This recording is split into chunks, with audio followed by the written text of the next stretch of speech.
This case is one of the most famous haunting stories ever told. And it all happened right here in the 1970s in a London suburb. It started out like any other normal haunting. There were footsteps in the attic, objects moving around and shaking, even some disembodied voices. But then things escalated. Furniture began flying through the air, books were shaking people, and even the wallpaper was getting in on the action. At first, the family thought it might be teenagers playing a prank on them. But when the police searched the house, they found nothing, and that's when things got weird. As the ghost got more active, so did the media. Cameras would roll, and the ghost would move the furniture just for them.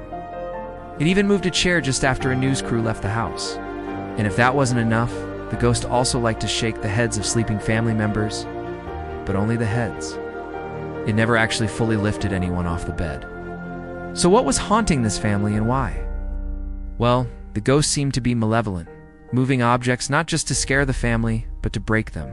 Over time, it became more violent, slamming doors, shaking beds, and even interacting with the priest who came to bless the house. But perhaps the scariest part of the Enfield Poltergeist is that even after all this activity, no one could actually see it. Now, many skeptics have come forward over the years, claiming that the whole thing was a hoax. But there's one piece of evidence that even they can't explain away. In 1979, the family finally had enough, and they called in the experts. Specifically, one of the most famous paranormal investigators of all time. And he was baffled. He used his electromagnetic field meter, which to this day remains one of the most convincing pieces of ghost hunting technology, to measure the energy levels in the house. And what he found was that the energy in the house was fluctuating wildly. He even went as far as to say that if the house was a person, it would be dead. So what happened next? Well, after he blessed the home, things calmed down a bit, but they never really stopped.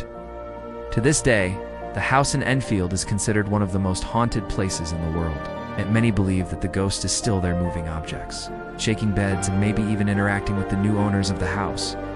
So if you're ever in London, I suggest you stay well clear of this street because you never know what you might find. Hey, thanks for watching. If you want to see more videos like this, then check out the series in the description or comments below.